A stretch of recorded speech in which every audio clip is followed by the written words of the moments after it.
Ukrainian strike on Russian nuclear radar system causes alarm in West. When I saw this article, I was shocked that it did not get more viewing, more play in the mainstream media. It was almost as if they just glossed over the fact that we had just moved to a position of escalation that threatened not only the security of Russia and Ukraine, but the entire world. This article, to me, this notion that a nuclear radar system, a system that is essential to the analysis, to their response time as it pertains to a nuclear threat against their country, had been attacked. Yes, this is dual purpose, and it was used as a way to identify targets within Ukraine. But the fact that it was a part of the nuclear infrastructure of Russia, their ability to determine if a nuclear attack is coming to them, if a nuclear threat is coming to them, that this could be the type of escalation that could push us beyond what we've seen here normally in the war, these minor escalations that continuous a cycle of increased weaponry by the West, increased attacks on infrastructure by Russia, this slow escalation cycle that we have entered into. This is the type of attack that could throw this escalation into a realm that no one on earth would be untouched by. And the fact that the mainstream media didn't report it, the mainstream media thought that this was not significant enough, or perhaps they're trying to craft a narrative, anything that could bode well for Russia's position that Ukraine can be and is a threat, they don't report on. But anything that shows perhaps, and indeed Russia's harshness towards Ukraine, that gets played daily. But for the entire human race, the fact that Ukraine drone targets second Russian long-range military radar, Kyiv source says, the fact that that happened and that these are part of their first response systems to nuclear attacks on mainland Russia, and no media outlet. You didn't see this on CNN. You didn't see it on any of the Western outlets that are CNN World, Telegraph. You rarely saw any reporting of something that could push humanity to the brink of nuclear conflict. You saw little, if any, reporting on something that is so significant that we should all stand up and take note. We should all be alarmed. We should be totally flabbergasted, totally put on our alert that, hey, something different needs to happen in this conflict, that something is transpiring that is leading to the type of escalation that could move this thing beyond anything that we could imagine in very short time. I want to give you 3 examples so that you don't think that I'm just being hyperbolic. I want to give you 3 examples of how the Ukraine war is creating nuclear escalation. And this not just me saying it. I want to show you the articles, and I want to show you the different news reports around the world, some that are widely known and some that are not as widely known, of how we are moving slowly and surely towards a conflict that is spiraling out of our control, a conflict that is moving towards something that we are not able to grasp, that we are not able to contain just to the boundaries of Ukraine. Critical infrastructure. Attacks against Russian critical infrastructure, I believe, is one of the key things that is going to move us from a localized conflict into something that is far more dangerous for humankind as a whole. Russia says Ukraine struck nuclear plant. Kyiv denies it was behind the attack. The strike of a nuclear plant and the ultimate results of such a strike could create a response by Russia with a tactical nuclear weapon. If a nuclear energy facility on the territory of Russia, or even one on the territory of Ukraine, was struck or is struck by a Russian or by Ukraine, it could tip this scale. And even to be honest with you, sometimes in the fog of war, things are struck in combat and it's not known which side actually did the attack. But the reality is, if a nuclear plant was to be struck and it were to cause significant radiation seepage or leakage, or if it were to cause significant death or even, God forbid, an explosion of some type, you could see Russia responding with nuclear force, and you could see the Western partners trying to answer that response with their own nuclear response. We could be in a situation where this thing could get out of control. These attacks on nuclear infrastructure, whether it's the radar warning systems, do you really believe that Russia is going to allow Ukraine to continuously attack their nuclear warning system? That would leave them vulnerable to the United States and to Western adversaries at a time of heightened conflict between these nations. Do you actually think that any country, whether it's Russia, China, would allow their nuclear detection systems, their ballistic missile radar detection, long-range radar detection systems, to be attacked by another country and take that lightly? If it were to significantly hamper their ability, they would have to escalate to a level that could move us towards nuclear conflict easily. Russia says Ukraine attack hit Zaporozhye nuclear power plant. This is what I was talking about. It doesn't matter who is accused of the attack. It doesn't matter which way the attack come from. Russia says Ukraine did it. Ukraine says Russia did it. The fact of the matter, if a nuclear incident occurred and it led to the loss of life of many Russian citizens, or conversely, if the attack happened and it led to the loss of life of many Ukrainian citizens, it would be a call for escalation, for tactical nuclear devices to be used on the battlefield. It would draw the entire world community. We would be on the precipice of not only World War III, but we would be on the precipice of what could be a global nuclear conflict. And you say that's hyperbolic, but what would happen? How would America respond if many of their citizens were killed as a result of a nuclear attack? Regardless of who did it, it's in the fog of war. We don't know who's doing what oftentimes till later on. Let me give you another example of critical infrastructure that could cause this thing to escalate and move closer rapidly towards a nuclear conflict. One area of possible escalation is in the strategic bomber fleet. While we hear all the time of these attacks against airfields and attacks, there are certain airplanes, there are certain infrastructure that the Russian military establishment has dedicated to its nuclear deterrent.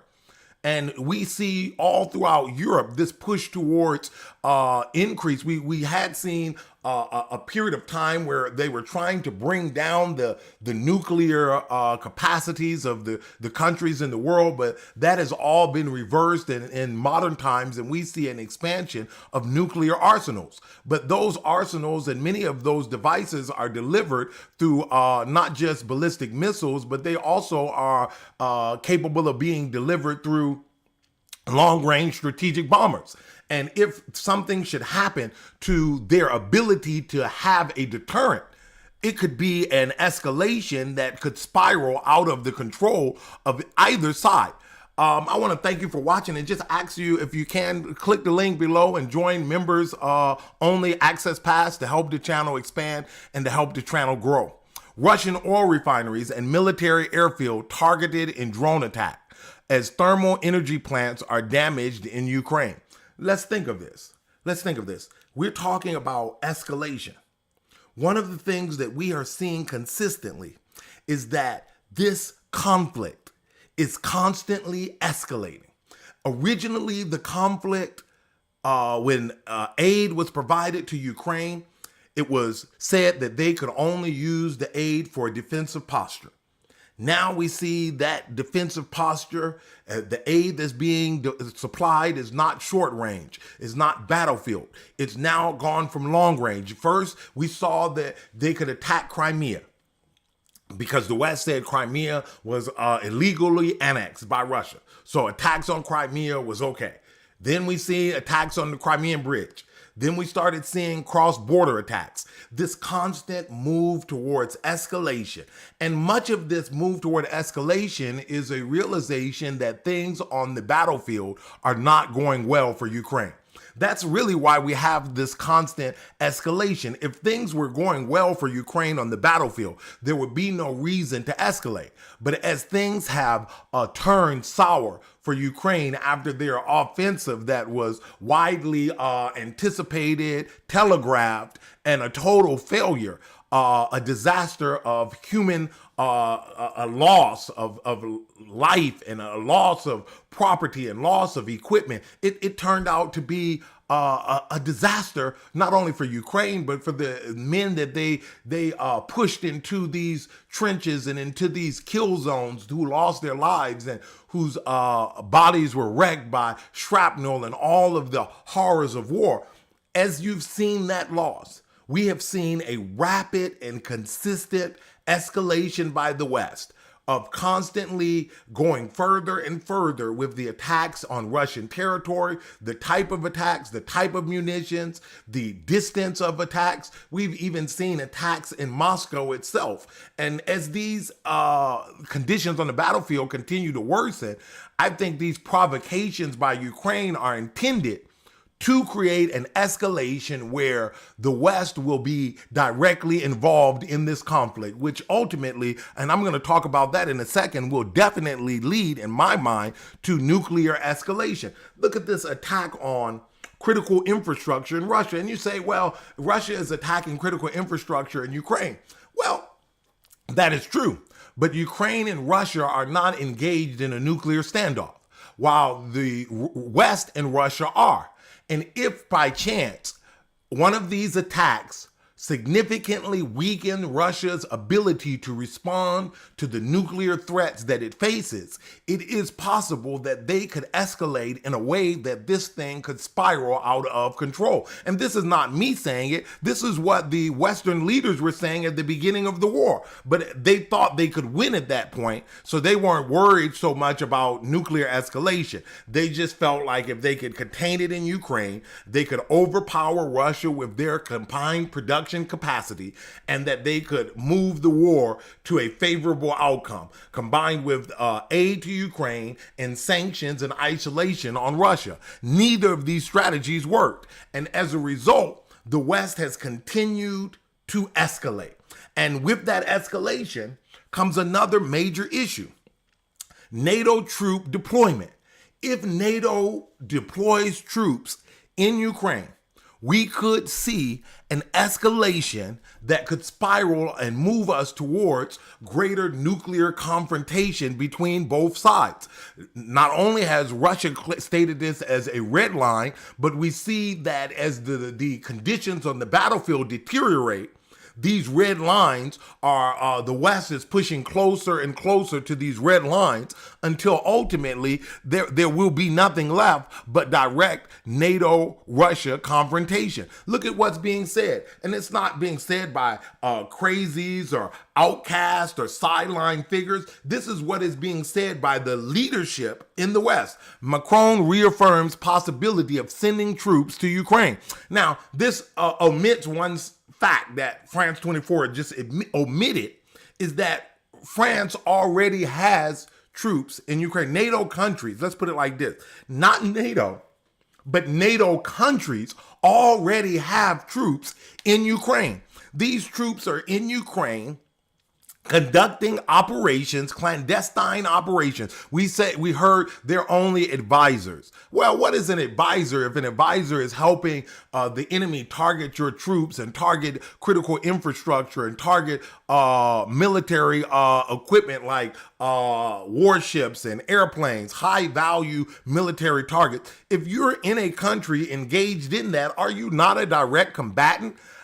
We saw this through the Vietnam War, where the United States sought to dupe the American public by using the term advisor.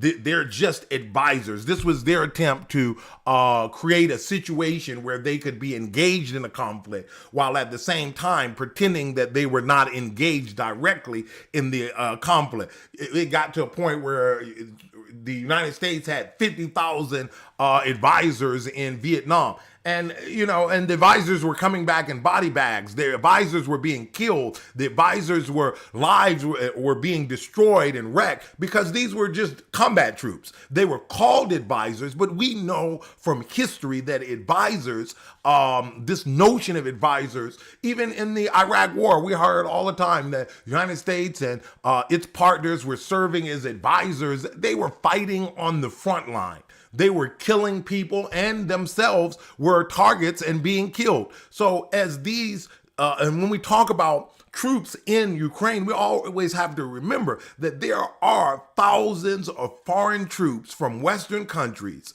whether they are identified as soldiers, as a part of the military complex of these countries, or they're free agents, or perhaps they're clandestine intelligence agents, but they are already in Ukraine helping the Ukrainians fight. The issue is when there is a consistent or a declared troop deployment, an overt deployment of troops into Ukraine, that has been one of Russia's red lines. They're already fighting NATO, but countries, not NATO countries, but what is it? Is it just semantics? Whether we call it NATO or we call it NATO countries, in my mind, it's nothing more than semantics. Because whether you're fighting under the flag of NATO or you're fighting as an advisor from one of these countries deployed to Ukraine, or you're not fighting in any official capacity. You're just an intelligence officer who's retired, and you're just traveled there on your own dime to help use ATACMS and attack warships and airplanes and frontline positions. What is that? It's the same thing. It's nothing more than semantics. Whether they're not on the front lines. Well, much of war doesn't take place on the front line. Much of war is part of the logistics. Much of the targeting is taking place long distances from the front line. So if I'm in a bunker somewhere in Kyiv and I'm a French soldier helping the Ukrainian military target assets on the front line, am I not a combatant? Just because I'm not stationed on the front line, you don't understand what drones and airplane, none of those are frontline equipment. This is standoff capacity. And as long as there are troops there, and as long as there's really a troop shortage, there will be a necessity for Western intelligence, Western capacity, Western strength, and ultimately that will only grow as this, what they call aggressive attrition tactic, is being deployed or employed by Russia. Russia is consistently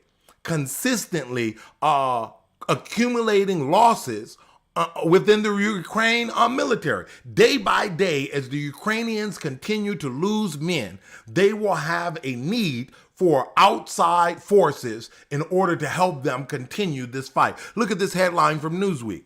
Russia threatens to open another Ukraine front in strategic gambit. Now, the news articles, the news has been flooded with articles of the Kharkiv offensive. And the Kharkiv offensive, they couldn't ignore it. Even the mainstream media was so significant, the opening of a new front in this conflict. Even the mainstream media could not ignore the reality that something significant was happening. And it was happening in large part because it was a part of Russia's plan to draw troops away. You know, people say, oh, they can't possibly take Kharkiv with such a small contingent. And I believe that is correct. But do they have to take Kharkiv? Or is the plan to stretch the Ukrainian army so thin that it is not able to man the trenches and put up the type of defense necessary in the East? Because Russia's main focus of attack since the realignment after the early losses of the war have been in the East. And as these troops are relocated from the Zaporozhye front, the southern front, from the eastern front. They are being pushed to the north. What does that leave in the east? The more land that a army has, the larger the front line, the larger the army has to be.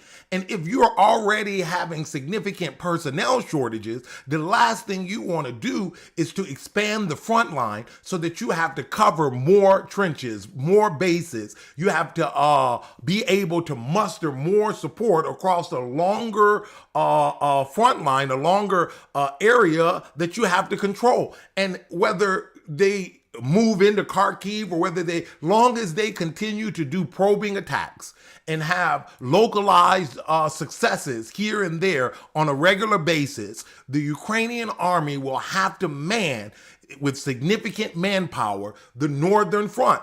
And to make matters worse, it went from just Kharkiv, it expanded. Now, look at this article. Russia is reportedly massing troops at multiple points along Ukraine's northeastern border.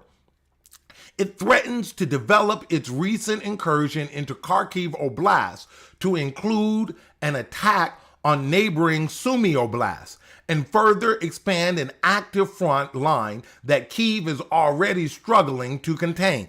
Ultimately, they don't have to make it all the way to Kyiv. All they have to do is launch probing attacks in this new oblast in order to stretch the Ukrainian military and do so in a way that it weakens their ability to defend everywhere by spreading out their soldiers in this way. It's essentially causing Ukraine's defensive capacity to collapse, and it's moving us closer to a direct involvement by Western powers because there's only so many men that Ukraine can bring to the battle. There's only so much manpower and artillery power and effort that Ukraine can expend in this conflict. They just don't have the people to expend. And as a result, Zelensky pushes allies for direct involvement in Ukraine's war with Russia. It's clear that this push is not one out of just hubris. It's out of necessity. It's out of necessity. And this was before the northern front lines were opened up. This was before the Kharkiv Oblast was opened up and the Sumy Oblast. The inclusion of these areas and the weakening of the defense capacity just because of a numerical situation is going to increase the calls for direct foreign intervention in this war. And that intervention is going to move us closer to what I believe is a confrontation between NATO and the Russian army and its allies. Because don't you believe for a moment that Russia, if NATO intervenes, that Russia will not have direct intervention on its side by the global south. Countries like China, countries like Iran, countries like Syria, don't you believe that they will not take action and engage in a way that they have not before? I can see a possibility of North Korea and others coming to the aid, not just with military or dual purpose, but coming to Russia's aid with actual boots on the ground. We could have Ukraine as a staging ground, as the epicenter for what could be the next world war. NATO starts deploying troops as Russia races to win. This is not me saying it. This is what the news, they're pumping in more advisors. So let's be clear. It's not just the state folks who've come from Western countries fighting.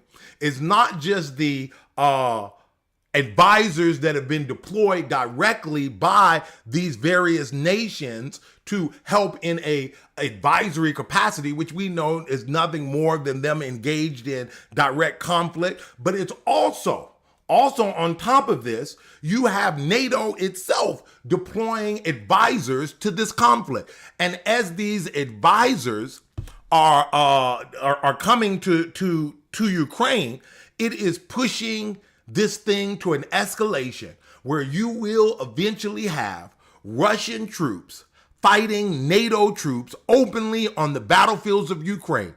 And when these NATO countries begin to incur losses, they are going to escalate. And when they escalate, Russia is going to escalate.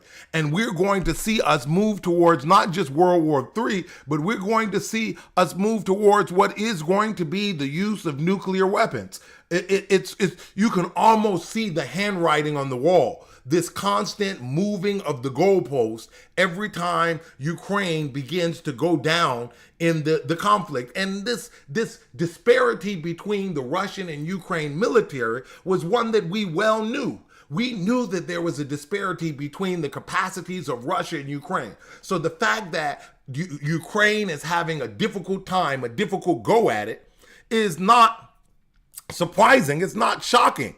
Their population, their military size, we knew that there was always a great probability and likelihood that Russia would succeed and win in this conflict.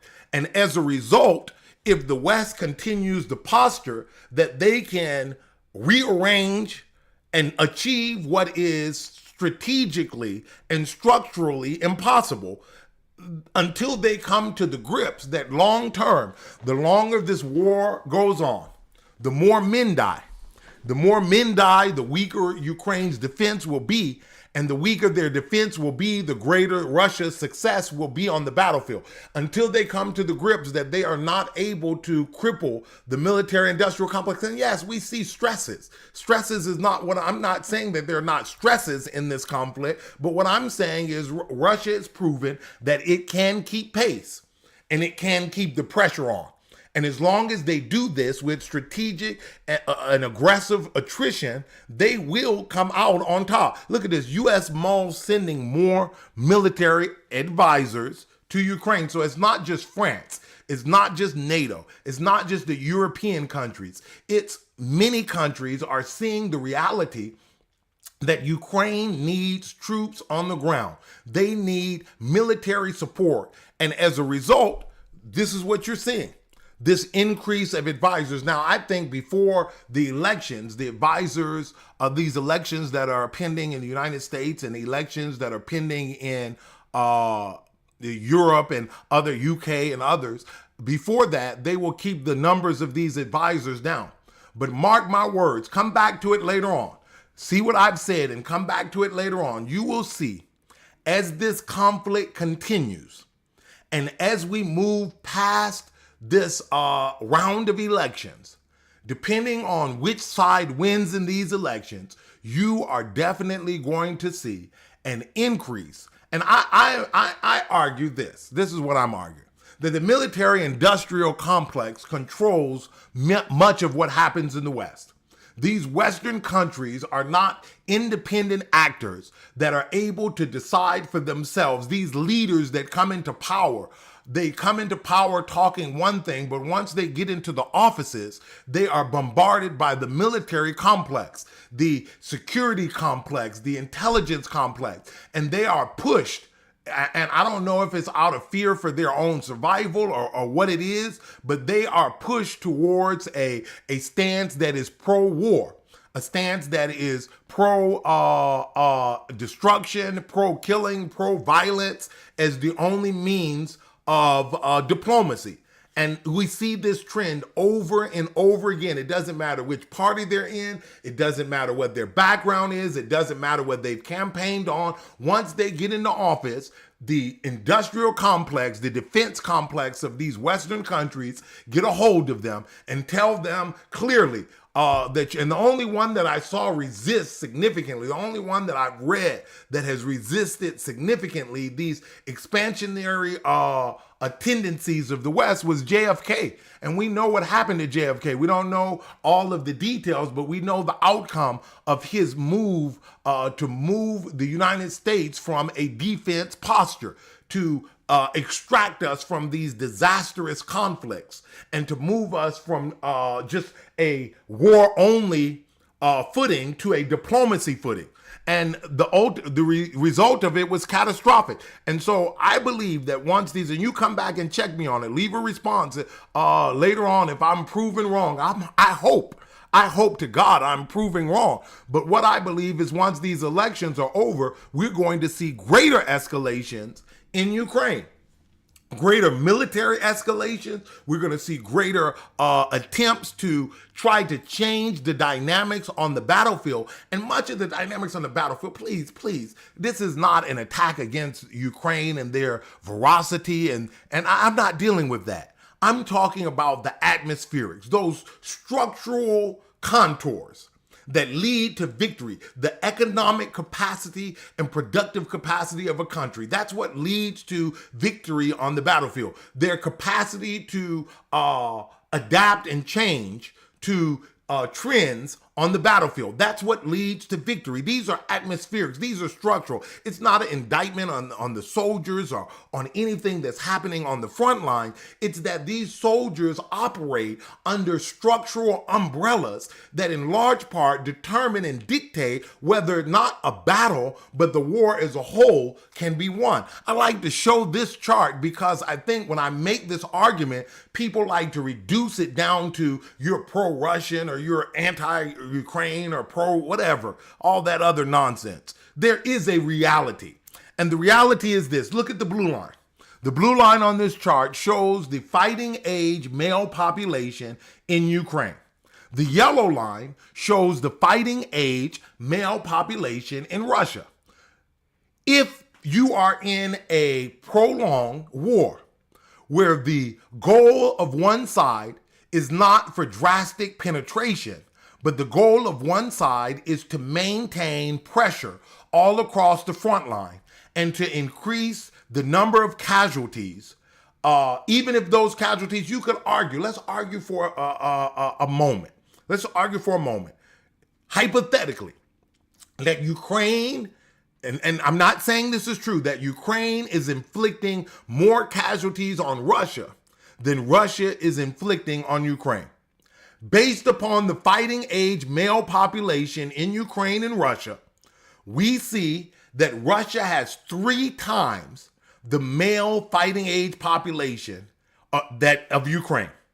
And so for Ukraine to be able to win this war, they would have to increase in excess of 3 times the number of casualties on Russia that Russia is able to, for every one Ukrainian soldier that dies, Ukraine hypothetically has to kill 3 Russian soldiers in order for it to be parity based on their fighting age male population.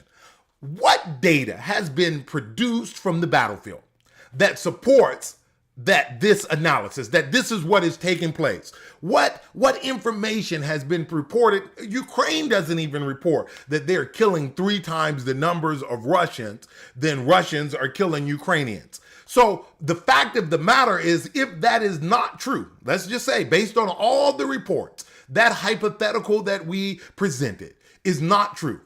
Even if it was equal, 1 for 1, even if it was 1 to 2, Ukraine would not be able to continue this fight because they do not have the people. And on top of that, don't forget all of the draft dodgers. Don't forget all of the individuals who fled to Europe. Don't forget all of that took place throughout this conflict. There were lots of people who left the country early on, realizing that they would be called up to fight in this conflict. And so unless Ukraine is killing 4 for every 1 Ukrainian that dies or Ukrainian casualty, there's 4 Russian casualties, there's no way that Ukraine can keep up with Russia in this conflict. And this is the reason that ultimately after the elections, I believe this reality is clear. The opening of the Kharkiv Oblast, the opening of the Sumy Oblast is just exacerbating and making it clear to the whole world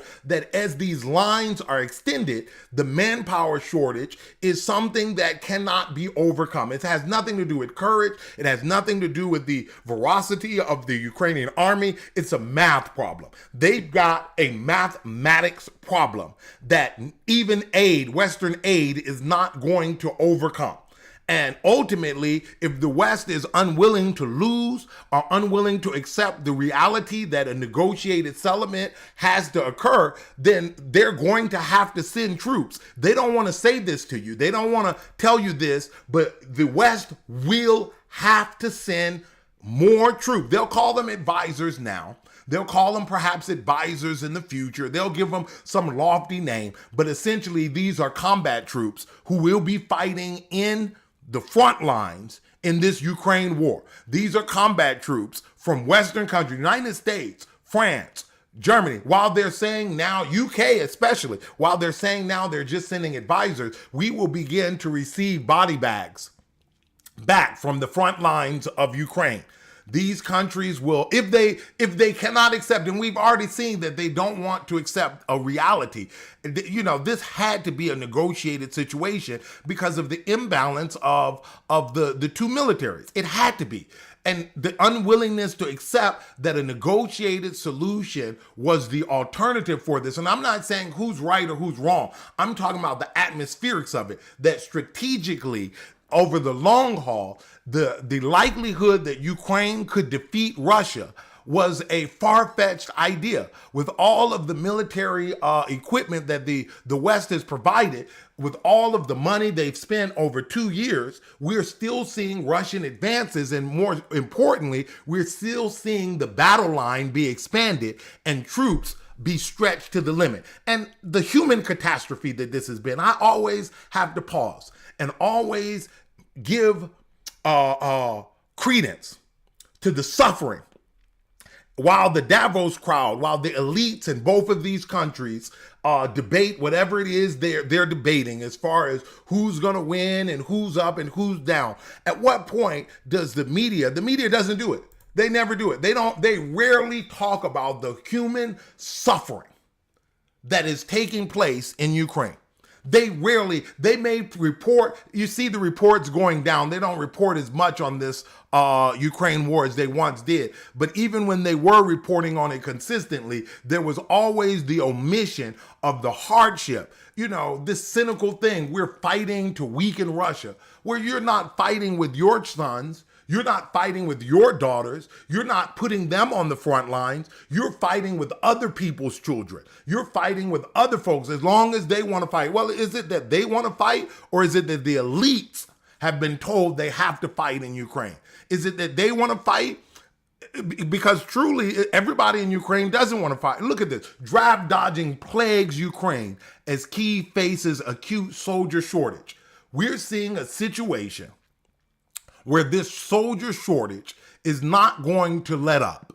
And as the soldiers, as they have a difficult time manning the front line, what's going to happen is there's going to have to be Western intervention. And that Western intervention, I don't know, we assume oftentimes that the West has technologically advanced equipment that will change in an instant the battlefield. And I don't necessarily believe that. Even if the West were to have direct involvement, while it may change some of the dynamics on the battlefield, I think that many of the dynamics that currently exist on the battlefield would continue to persist. And the longer this thing goes on, it appears to me the better off the Russian position has become. Ukraine defeat could spell the end of West dominance. And this alone could be a catalyst for nuclear escalation. What happens when the West no longer can dictate to everyone what's happening in the world? Do you ever ask yourself that question? Would the hubris of the West, would it allow them to lose the war in Ukraine and to accept the loss without continuing escalation? Essentially, that's what the escalation has been about from the beginning. Their unwillingness to accept the strategic, that the contours they established, the rules they established, Ukraine couldn't win on them. So they had to change the rules. And so then they changed the rules again. And that's where these escalations are gone. Every time there's a battlefield defeat, the rules are changed so that there's more equipment, more dangerous equipment, more long-range equipment. It's this escalation that is leading towards this nuclear confrontation. But what happens when they no longer can escalate, when all of the escalation tactics have run their course and they ultimately say, we've gone as far as we can. Ukraine cannot fight anymore. We're not going to send any more advisors. This thing is over. what happens to the West if they lose this war? I think that, and they know it to be true. You read the articles, you listen to Macron, and you know, Macron, I like him in some instances. I think to some degree he's misguided. But one thing from a reporting standpoint is that he constantly says the quiet part out loud. And all of the Western countries get irate with him because he's the one person.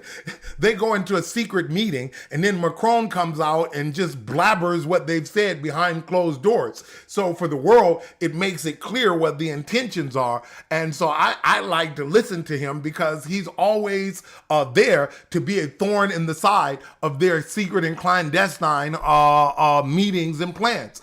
And the reality is, he has said the quiet part out loud. If Ukraine loses, we will have to create a new defense infrastructure, a new security infrastructure for Europe, because no longer will conventional means be able to protect us.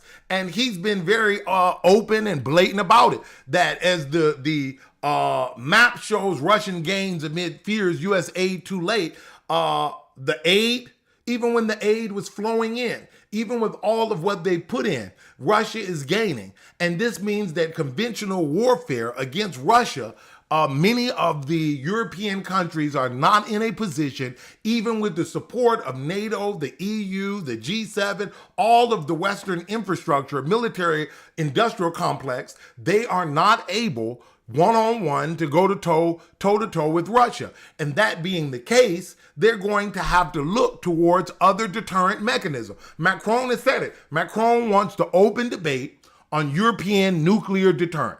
He has seen that the conventional warfare deterrent has faltered and failed in Ukraine. And as such, he's trying to move them from the conventional deterrent, which they thought they had, and move them towards a nuclear deterrent, which once again is a nuclear escalation. He said the quiet part out loud. That's one thing. If they lose, can they accept a situation where they will have to come to the negotiating table and negotiate with Russia, not from a position of superiority, but a position of equality? NATO will be drawn into war with Russia if Ukraine loses. Lloyd Austin. Now, this is not me saying, you know, people sometimes come on the channel and they get in the comments and they say, oh, you're saying things, this is hyperbolic, you're saying something extreme. Oftentimes, all I'm doing is reporting what others have said who are in the governments of these countries. Look at what Lloyd Austin has said. He has stated clearly, if Ukraine loses, NATO will be drawn into a war. So they have taken a position on the West that they will not lose to Russia. Because if they lose, the security infrastructure, the credibility of the West, their threat to overthrow governments, their threat to do whatever they want to do for economic purposes will be gone. And it will cause countries around the world to seek independence from the Western economic system, independence from the Western military system and security, and all of those countries that they have guaranteed that they have anonymity and can do whatever they want to do in their sphere of influence because the West will back them to the hilt. All of that will be gone. Those countries will have to think twice. They'll have to say, wait a minute, there's another coalition that is equally as powerful, and maybe we'll have to deal with our neighboring countries on the basis of some level of reciprocity and respect. The loss of Ukraine would mean the loss of credibility of NATO and the West to impose their will on the rest of the world.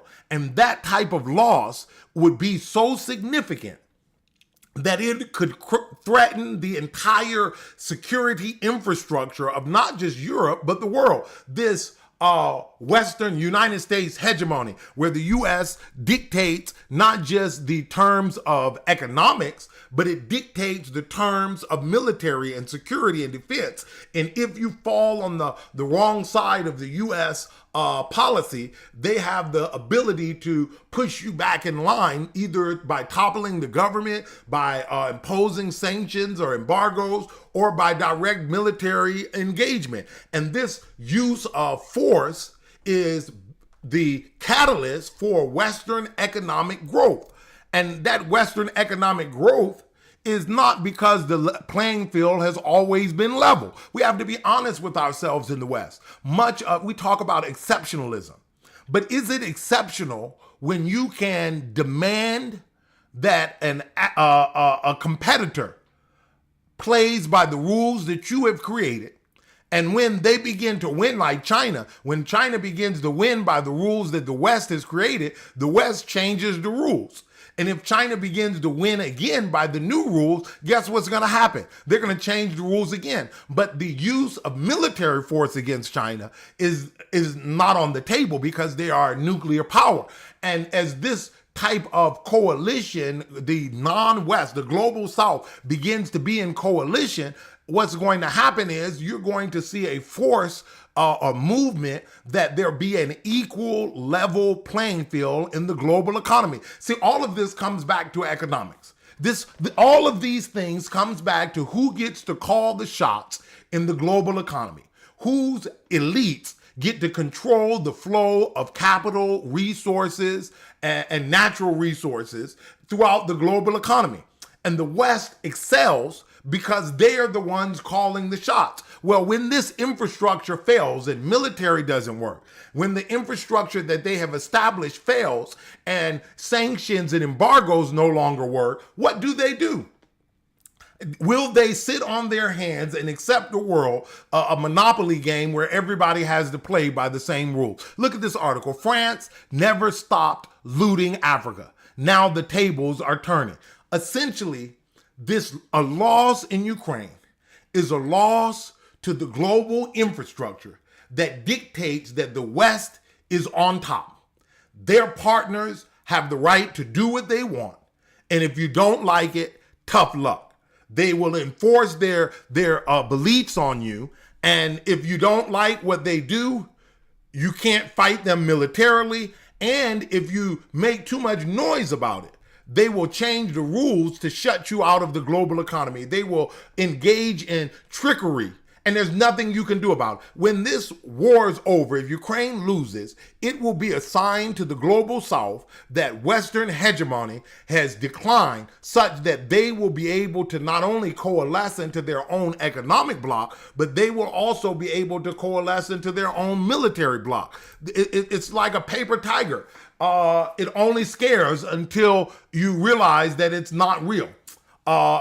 Countries are clamoring to join BRICS group. South Africa says as Russia takes up leadership. There are countries that are clamoring to join an economic bloc that is free from the type of manipulation that the West has employed consistently in the economy, in the global economy. And if it is proven that the West cannot use military force to keep everyone in line, and this war has created a new military coalition between Russia. We did a video not too long ago about that new military coalition that is forming. This Russia, Ukraine, Iran, this global South military coalition that is formed, this powerful grouping of nations that have come together to say no more, that they will have their own security and they will not allow a foreign power to use military force to achieve economic benefits over them. You see many more countries, smaller countries, but yet important countries, especially in Africa, because of their natural resources. These countries in Africa are watching this conflict and they're saying, maybe we can join this bloc and this bloc will protect us from military intervention when we demand fair pricing for our resources. Maybe when we decide we no longer want to use the African franc, we have an alternative currency and alternative trading partners, and the West won't be able to come in and to create a coup to overturn our leadership just because we've demanded fair treatment and fair trade, just because we want a better quality of life for our residents. African countries and countries throughout the global south are watching this Ukraine war. And the question is, if Ukraine loses, what happens to the a Western-led economic system? Because the Western-led economic system is, yes, they talk about rules-based order, but the rules-based order is enforced through military intervention, and the rules-based order is designed, the rules are designed for the West to succeed and for countries in the global south to fail. And anytime they begin to succeed, we see this with China, the rules are constantly changed. And so a Ukraine loss will mean something drastic for the entire global south. Can you imagine what would happen if a Ukraine loss occurs and the global south rallies around BRICS and rallies around new military coalitions and becomes stable for the first time since the colonial era? And before, they will be able to sell their natural resources on the open market and get a fair price. They won't be duped with currency exchanges where they end up with high inflation and low goods for the resources they're putting out. They'll be able to build infrastructure in their countries to bring finalized goods to the market. You say, how is all of this connected? It's connected because the military threat that the West has imposed and used throughout Africa through coups, through interventions, through providing weapons to the opposition, that has been the basis, one of the bases for economic prosperity in the West. Yes, they call the rest of the world a jungle and Europe is a garden, but the reality is that garden has been fueled by exploitation of the jungle, exploitation of the rest of the world. And when they no longer are able to use military and aggressive tactics against these countries, it's proven not to work. These countries are going to seek a new reality. So this Ukraine war, and I always like to say this Ukraine war, I'm not an advocate for war. I'm an advocate that there must be a better way, but the better way will not be capitulation. The better way cannot be economic exploitation. The better way must be negotiation, because at the end of the day, it's the people that are suffering. The people in the West, the people in the global South, it's the people of the world that suffer. The Davos and the elites, you don't see the Bidens, you don't see the Zelenskys. His wife is out buying expensive stuff and they're taking trips. They're traveling around the world, even though every time you see him, he's in fatigue. Be clear, his life is drastically different from the lives of those individuals who are dying on the front lines. No matter how many public appearances Zelensky makes with fatigues, you don't see Vladimir Putin wearing fatigues everywhere he goes. No matter how, it's all an optics thing. These people who are in these positions of power, their lives are drastically better and different from those who are fighting on the front line. And we have to always remember, regardless of who you think is right in this conflict or who you think is wrong, there are average everyday Russians who are just trying to get by, who ended up in the military and now they're fighting in Ukraine. And there are average everyday Ukrainians who ended up being drafted and forced into this conflict. And their lives were, in some instances, crummy before the war, and their lives will be crummy after the war. Thank you so much for this comment. I appreciate all the comments that you leave on the program, and I will get to next our comment section. And I do want to jump into this comment section because this is a comment that one of our viewers left. He wanted to wanted me to talk a little bit about NATO and the NATO expansion. And I want to thank all of you who leave comments on the channel and who engage in the discussion, because we want to talk about this. One of the things that we've heard is that this NATO expansion is what led to the war. And I'm not going to talk about that directly because there's a lot of issues that lead countries into conflict. This may have been one of the issues, and we see Vladimir Putin has expressed that NATO expansion, and he expressed this long before the war. And other countries like China, some of these expansions up to the borders of these large superpowers has led to great conflict in the world as we know it. And Vladimir Putin has talked about it. China has talked about it. Other world powers have talked about the problem of expanding military alliances to their border. And in particular, this NATO expansion, we see that, I was looking, I pulled some of the articles. This viewer's assertion or his question is very valid, that he wanted to know about NATO. I shouldn't say he, it may have been a she, but wanted to know about the role that NATO expansion has played. And here are some of the others who have attributed the war to NATO expansion. Tommy Tuberville blames NATO expansion for what war between Ukraine and Russia. Talk of NATO membership for Ukraine is a dangerous distraction. How NATO's expansion helped drive Putin to invade Ukraine. These are articles that are out there that are dealing with this subject. But the reality is this: when you look at the chart, regardless of whether you believe that NATO expansion was a significant cause of the war or not, you cannot ignore the fact that NATO is no longer a defensive alliance. NATO has become very offensive. You can just go to Libya, go to Iraq, go to Syria. Look at all of the countries that NATO has engaged in. Go to the Balkans. NATO has become an offensive alliance geared towards imposing the will of the West on the world.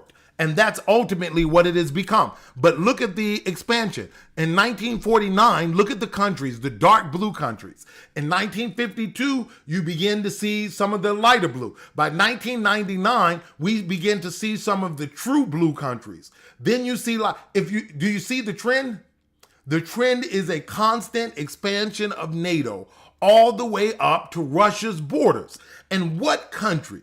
Regardless of that was the reason for this war or not, it was going to be a reason for nuclear standoff and conflict, because there's no superpower, there's no country on the earth that considers itself a major power that will allow. What would happen if Russia began to send troops and send weapons and begin to be in a military alliance with countries in South America? We don't have to guess, because we have the Cuban Missile Crisis. We know how the United States would respond if nuclear weapons were placed on its doorstep, because we saw the Cuban Missile Crisis. We know how the United States would respond if China was to start sending weapons to Mexico, because we've seen these efforts already happen.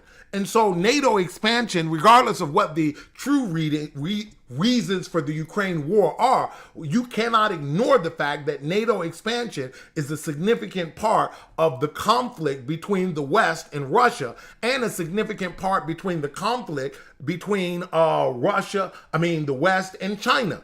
And these conflicts, as they continue to escalate, as there continues to be this "we will do what we want," and you will have to take it mindset of the West, you're going to see more military conflict, whether it's in Taiwan, whether it's in Russia, whether it's Syria, whether it's in parts of Africa. But you're also going to see us push towards nuclear escalation as a means for resolving these conflicts, because escalation has a problem.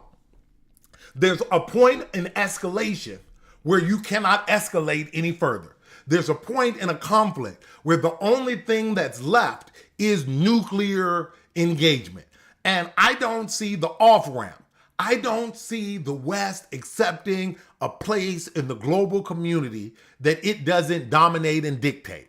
I don't see the United States and the UK accepting its place in the global community where it has to operate on a fair economic basis, on a basis that is not bipolar, but is multipolar. I don't see they're showing that they're willing to live in that reality. And as such, we will concede military escalation, and that military escalation has only one end destination. And so the question is, where is the off-ramp for all of this? As always, I like to say, if you are watching, please come on out and try to join our member-only Access Pass. Become a member of the channel to help us be able to move our program to daily. And stay tuned for the tension video. between Ukraine and Russia has escalated significantly with Ukraine's recent drone attack on a Russian radar station. This military action has not only intensified the conflict, but has also raised concerns about the potential for broader geopolitical instability. The strike targeted a sophisticated radar installation, which is pivotal for Russia's defensive and offensive capabilities in the region. By examining this incident, we can uncover the layers of strategic calculations involved and the possible ramifications on international security. This attack is not an isolated event, but a reflection of the ongoing and deep-rooted conflict between the two nations. For years, Ukraine has been under immense pressure from Russian military activities along its borders and in territories claimed by Russia. The decision to strike a critical military asset like a radar station signals a significant shift in Ukraine's military strategy, possibly indicating a more assertive stance against Russian aggression. The international community watches closely as the repercussions of this strike could extend beyond the immediate regional security concerns. It tests the limits of military engagement and the resilience of international diplomatic efforts aimed at resolving the conflict. As we delve deeper into the specifics of the radar system and the strategic motivations behind the attack, it becomes clear that this event could be a critical turning point in the Ukraine-Russia conflict. Radar systems are integral to modern warfare, serving as the eyes of a nation's military. By detecting, tracking, and guiding weaponry against aerial threats, radars provide a crucial advantage in defense and strategic operations. The sophistication of radar technology can determine the effectiveness of a country's air defense system, which in turn impacts its overall military strength and security posture. The radar station targeted by Ukraine was equipped with advanced detection capabilities, capable of monitoring airspace for potential threats at considerable distances. This capability not only enhances a country's defensive measures, but also extends its power to project military influence in a region. The destruction of such a facility can significantly degrade a nation's defensive network, contributing to a temporary blind spot in its surveillance and response systems. Furthermore, the maintenance and operation of these radar systems involves substantial investment and technical expertise. They are often integrated into a broader network of military assets, creating a mesh of interconnected defense components. When one node of this network is compromised, it can affect the overall efficacy of military operations, proving the strategic value of such targets in modern conflicts. Understanding the technology and importance of radar systems provides a clearer perspective on why such targets are chosen in wartime scenarios. The implications of disabling or destroying these systems extend beyond immediate tactical advantages, affecting broader strategic and security considerations for any nation. One of the most alarming aspects of the ongoing conflict between Ukraine and Russia is the potential for nuclear escalation. The strike on the radar station, a critical component of Russia's military infrastructure, raises fears that the conflict could spiral into a more dangerous phase, potentially involving strategic nuclear assets. The doctrine of nuclear deterrence plays a significant role in this context. Both Russia and NATO possess nuclear capabilities, and their military strategies incorporate the potential use of these weapons as a deterrent against existential threats. The destruction of significant military infrastructure, such as a radar station, can be perceived as an escalation that might justify a heightened nuclear posture. This dynamic introduces a high level of risk, making miscalculations or misinterpretations potentially disastrous. Experts emphasize the importance of maintaining open communication channels between military and political leaders during such conflicts to prevent escalation. Confidence-building measures, such as transparency in military movements and mutual agreements on the non-use of nuclear weapons, are crucial in maintaining stability. Additionally, international treaties and monitoring systems play a vital role in providing checks and balances that discourage the escalation into nuclear warfare. The international community, particularly bodies like the United Nations Security Council, must be vigilant and proactive in addressing such risks. Diplomatic efforts need to be intensified to ensure that both sides adhere to international norms that prevent the escalation of the conflict to a nuclear level. The potential for nuclear escalation adds a layer of complexity to the conflict, necessitating careful and considered responses from all parties involved. Following the attack on its radar station, Russia's immediate response involved a thorough assessment of the damage and rapid mobilization of repair and defensive units to the site. The Russian military's quick reaction underscores the importance of the facility and reveals the robustness of their contingency plans for such incidents. This response is part of a broader Russian strategy to maintain a posture of strength and readiness, even in the face of unexpected attacks. In the aftermath, Russia is likely to enhance its surveillance and defensive measures, not only around the damaged site but across other critical military infrastructures as well. This could include the deployment of additional radar systems, increased air patrols, and advanced anti-drone technologies to prevent similar strikes in the future. Such measures are essential to restore the integrity of Russia's defense network and to deter further Ukrainian attacks.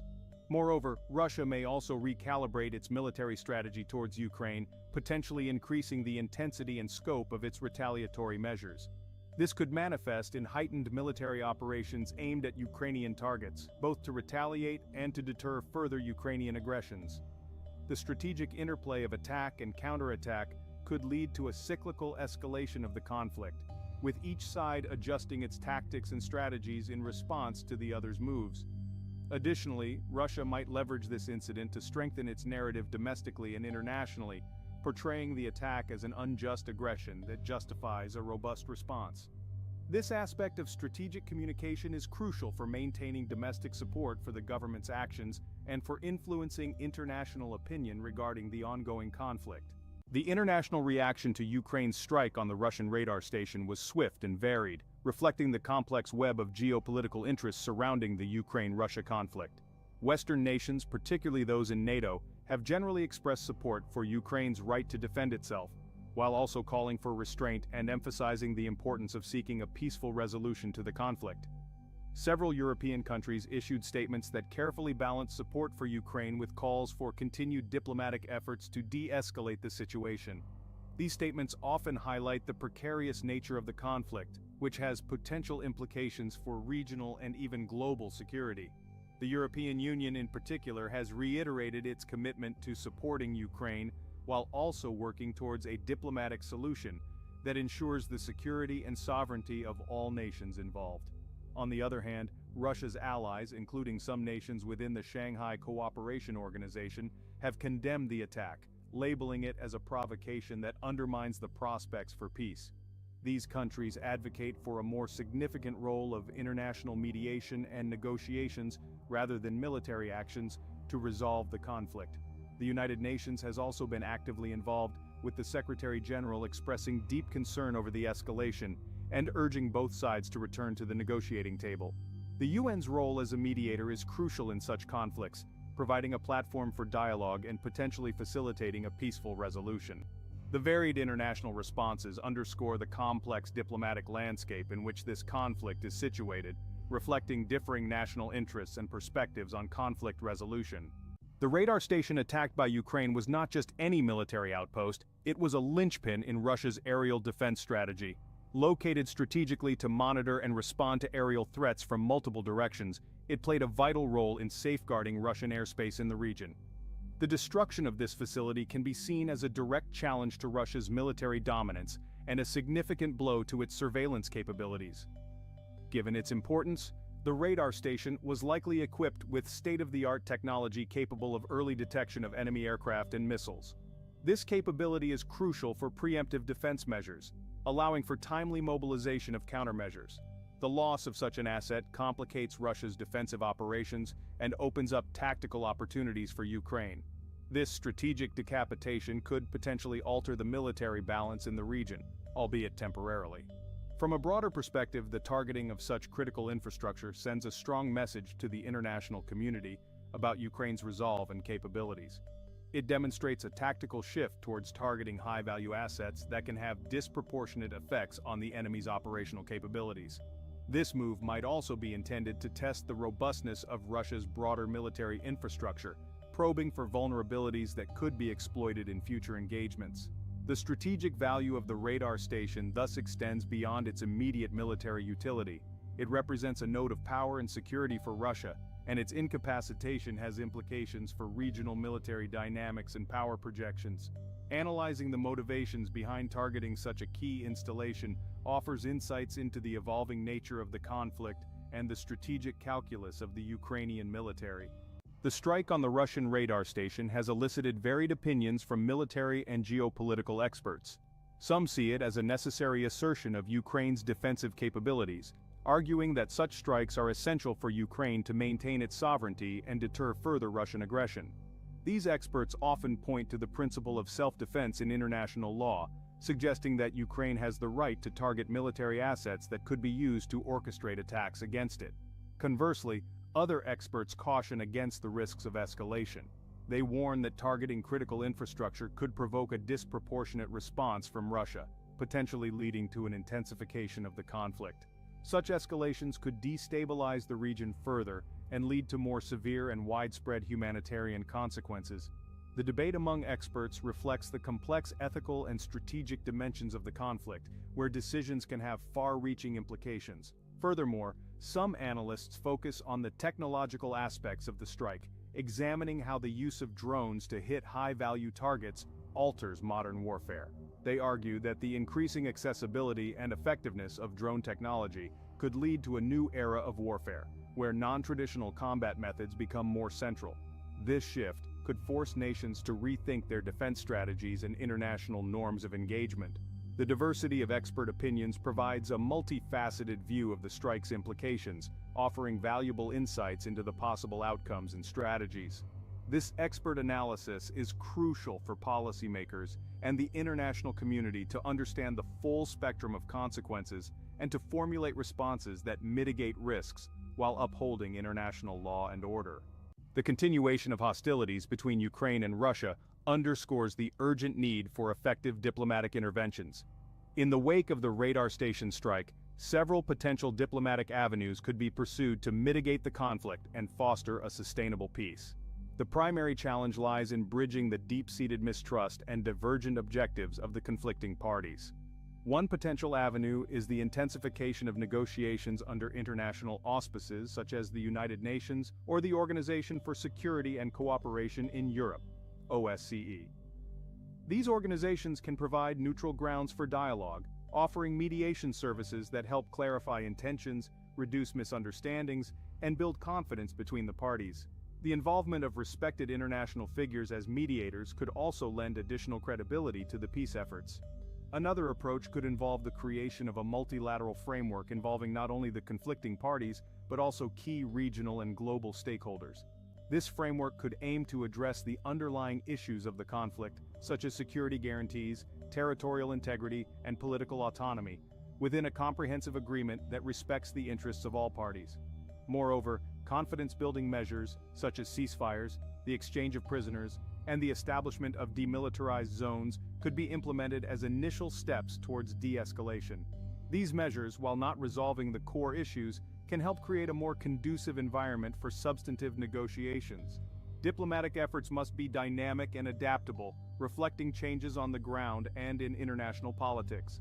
The path to resolution is complex and fraught with challenges, but persistent diplomatic engagement remains the most viable means to achieve a lasting peace. The recent strike by Ukraine on a Russian radar station marks a significant moment in the ongoing conflict between the two countries. This incident not only highlights the intensification of military engagements, but also brings into sharp focus the broader geopolitical, technological, and ethical issues at play. As both sides adjust their strategies and the international community responds, the path forward requires careful navigation of the complex landscape of modern warfare and international diplomacy. The risks associated with such military actions, including the potential for nuclear escalation and regional destabilization, necessitate a measured and strategic approach. It is imperative for all involved parties to prioritize diplomatic solutions and engage in meaningful dialogue aimed at achieving a sustainable peace. The international community, particularly influential powers and international organizations, has a crucial role to play in supporting these efforts and ensuring that actions taken by any party do not exacerbate the conflict. The future of the Ukraine-Russia conflict is uncertain, with many potential paths and outcomes. However, the commitment to diplomacy, respect for international law, and the pursuit of equitable and just solutions must guide the actions of all stakeholders.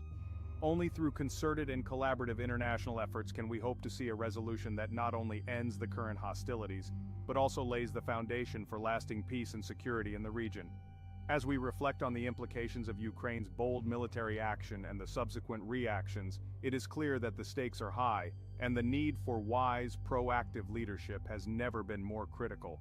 The path forward is fraught with challenges, but also with opportunities for peace and reconciliation. It is a path that requires courage, wisdom, and the collective will of the global community. Introducing Vision Global News Network's Access Pass. your exclusive gateway to in-depth analysis you won't find anywhere else. Access Pass isn't just about watching the news, it's about joining a community. Engage with exclusive member-only forums, get recognized for your insights, and influence the conversation. Go beyond the headlines. Member-only live streams with award-winning journalists and economists answer your burning questions in real time. Access Pass membership unlocks exclusive benefits. Discounts on merchandise, invitations to special events, and much more. Empower yourself with knowledge. Navigate the complexities of the world with confidence. Vision Global News Network's Access Pass, the key to a deeper understanding. Join the Access Pass